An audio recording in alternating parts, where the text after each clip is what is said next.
Hi friends, today మనము direct selling software life long ఏ విధంగా మెయింటైన్ చేయాలి, ఈ సాఫ్ట్వేర్ మెయింటైన్ చేస్తున్నప్పుడు ఏ టైప్ ఆఫ్ ప్రాబ్లమ్స్ ఎక్కువగా వస్తాయి, నార్మల్గా ఉన్న సాఫ్ట్వేర్కి ఎంఎల్ఎం సాఫ్ట్వేర్కి డిఫరెంట్ ఏంటి, క్లారిటీ తెచ్చుకున్నట్లయితే ఖచ్చితంగా ఒక డైరెక్ట్ సేలింగ్ కంపెనీని నడిపేటువంటి కంపెనీ ఫౌండర్స్ ఎలాంటి ఇబ్బంది లేకుండా, ఎలాంటి కన్ఫ్యూజన్ లేకుండా కంపెనీని నడపగలుగుతారు.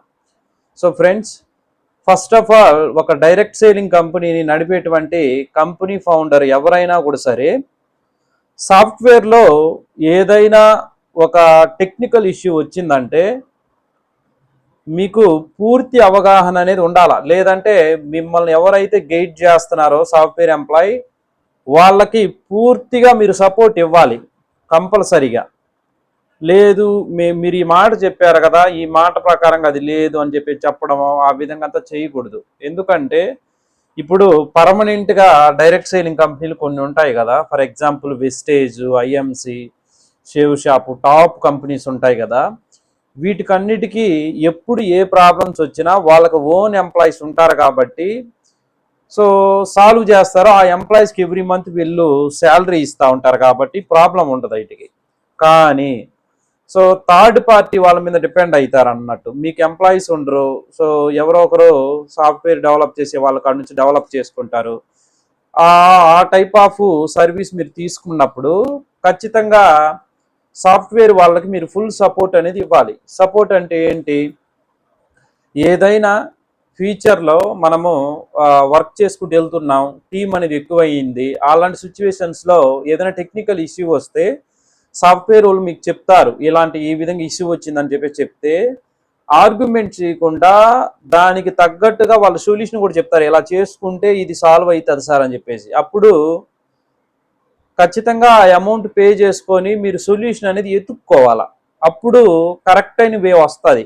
అది వదిలేసి ఏంటి అట్లా ఇట్లా అని చెప్పేసి మాట్లాడుకుంటే ఆడ సాఫ్ట్వేర్ కొలాప్స్ అవుతుంది. At the same time company కూడా కొలాప్స్ అవుతుంది. అది మీరు ఓన్గా ఒక సాఫ్ట్వేర్ రన్ చేస్తున్నా సరే, లేదా మీరు ఓన్గా ఒక డైరెక్ట్ సేలింగ్ కంపెనీ పెట్టి మీరు ఓన్ ఎంప్లాయీస్ని పెట్టుకున్నా అలాంటి ప్రాబ్లమ్స్ రావడం కామన్ అనేసి మీకు అర్థమైపోవాలి. సో ఏంటి ఆ ప్రాబ్లమ్స్?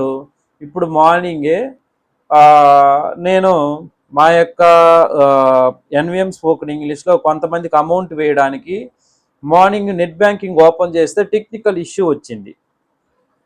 సో హెచ్డిఎఫ్సి బ్యాంక్ అది, ఆ బ్యాంకింగ్ సంబంధించినటువంటి నెట్ బ్యాంకింగ్ యూజ్ చేస్తాను నేను. టెక్నికల్ ఇష్యూ ఎందుకు వచ్చింది? సో అది పెద్ద కంపెనీ కదా హెచ్డిఎఫ్సి బ్యాంక్ అనేది. అలాంటి పెద్ద కంపెనీకే టెక్నికల్ ఇష్యూ వచ్చిందంటే మనలాంటి కంపెనీకి ఎందుకు రాదు అనేటువంటి మినిమం నాలెడ్జ్ కంపెనీ ఫౌండర్కి ఉండాలి. There is no doubt at all. So ఇంకొకటి ఏంటంటే, నార్మల్గా ఉన్న సాఫ్ట్వేర్స్కి డైరెక్ట్ సేలింగ్ సాఫ్ట్వేర్కి కొద్దిగా డిఫరెంట్ ఉంటుందండి. సో నార్మల్గా ఉన్న సాఫ్ట్వేర్ ఏ విధంగా ఉంటుంది? ఫర్ ఎగ్జాంపుల్, మీరు ఏదైనా ఒక బిజినెస్ చేస్తున్నారు, ఫైనాన్స్ కంపెనీదో లేదంటే ఎనీ బిజినెస్, ట్రెడిషనల్ బిజినెస్ చేస్తున్నారు. ఆ సాఫ్ట్వేరు నెట్ లేకపోయినా పని చేస్తుంది, వితౌట్ క్లౌడ్తో వర్క్ అవుతుంది. అది కస్టమైజ్డ్గా మీకు ముందుగే వాళ్ళు మీకు డెవలప్ చేసి ఇచ్చేస్తారు. దాన్ని మీరు ఇన్స్టాల్ చేసుకొని మీరు వర్క్ చేసుకోవచ్చు. దానికి నెట్ అవసరం లేదు. అంటే క్లౌడ్ బేస్ కాదనమాట. క్లౌడ్ లేకుండా వర్క్ అయ్యేటువంటి సాఫ్ట్వేర్లు ఎన్నో ఉన్నాయి.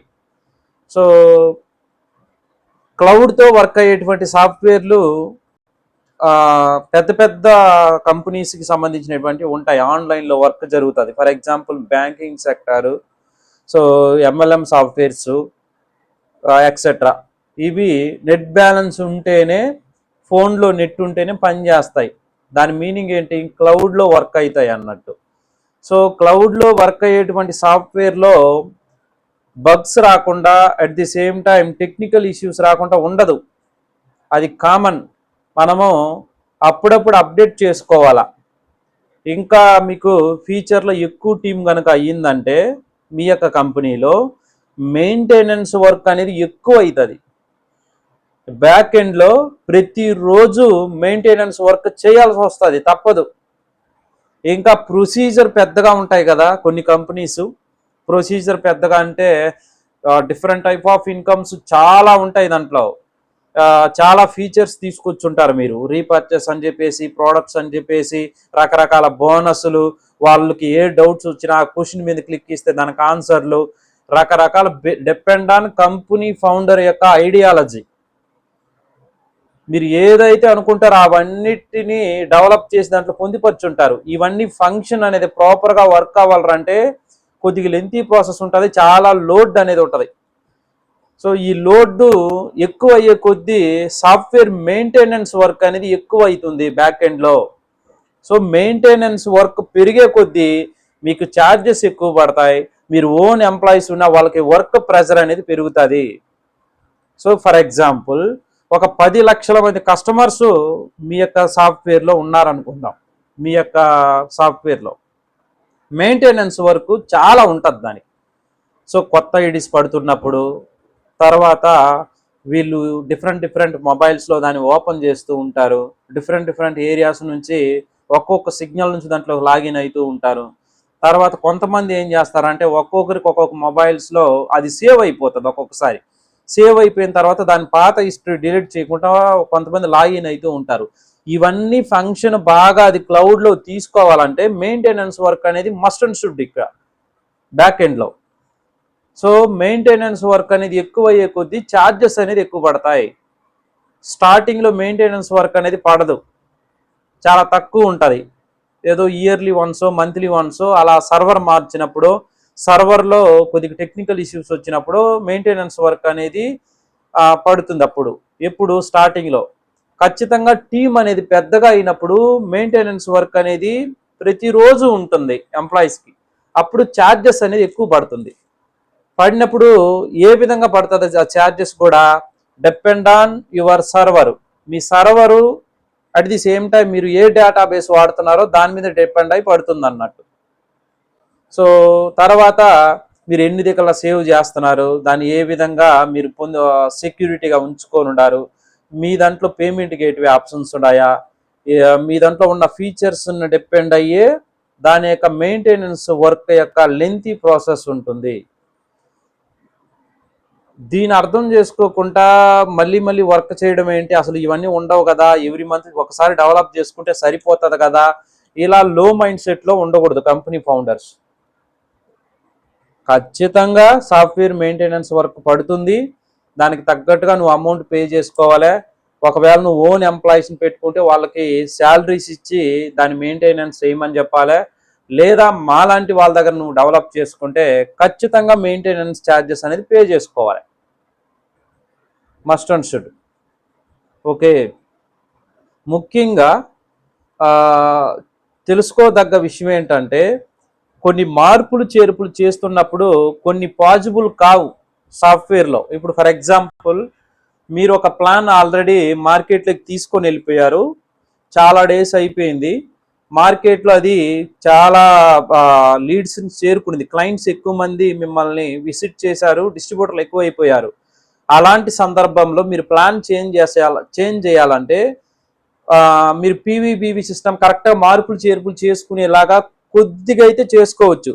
ఈ యొక్క లెవెల్ ప్లాన్ని తీసుకెళ్ళి బైనరీలో పెట్టాలా, బైనరీని తీసుకొచ్చి లెవెల్ ప్లాన్లో పెట్టాలా, సేమ్ డేటా దానికి కన్వర్ట్ అవ్వాలంటే పాసిబుల్ కాదు, కొన్ని పాసిబుల్ కావు. బెస్ట్ ఎగ్జాంపుల్ ఏంటంటే చాలా డైరెక్ట్ సేలింగ్ కంపెనీలు ఒకప్పుడు లక్షలలో టీం చేసి తర్వాత ప్లాన్ మార్చుకున్నప్పుడు టోటల్ డేటాని వదిలేస్తూ ఉంటాయి. ఎందుకు? అదే డేటాని వేరే కంపెనీకి మీరు షిఫ్ట్ చేసుకోవచ్చు కదా, ఎందుకు ఆ డేటాను మొత్తం వదిలేసి కొత్త డేటాకి వెళ్తున్నారు అంటే సేమ్ దాన్ని వేరే ప్లాన్కి కన్వర్ట్ చేయడం పాసిబుల్ కాదు. ఎందుకంటే స్టార్టింగ్లో చేసిందేమో వేరే ప్రోగ్రామింగ్, దాంట్లో వచ్చినటువంటి డేటా అది, అదే డేటాని వేరే దానికి షిఫ్ట్ చేసుకుంటే ఆడ చేసిన ప్రోగ్రామే రన్ అయ్యేటుకుంటే వర్కౌట్ అవుతుంది తప్ప ఆల్రెడీ వేరే కస్టమర్స్ని కొత్త ప్లాన్లోకి తీసుకురావాలంటే అది మాన్యువల్ వర్క్ పడుతుంది. అక్కడ సర్వర్ అడుగుతుంది ఖచ్చితంగా ఈ కోడింగ్లో ఇలా ఉండాలి, కొత్త కోడింగ్లో ఈ యొక్క ఐడీస్ అన్ని వేరే కోడింగ్ నుంచి వచ్చాయి మాన్యువల్గా, వీటిని ఎలా నేను రన్ చేయాలని చెప్పేసి అక్కడ ప్రతి చోట మాన్యువల్ వర్క్ పడుతుంది.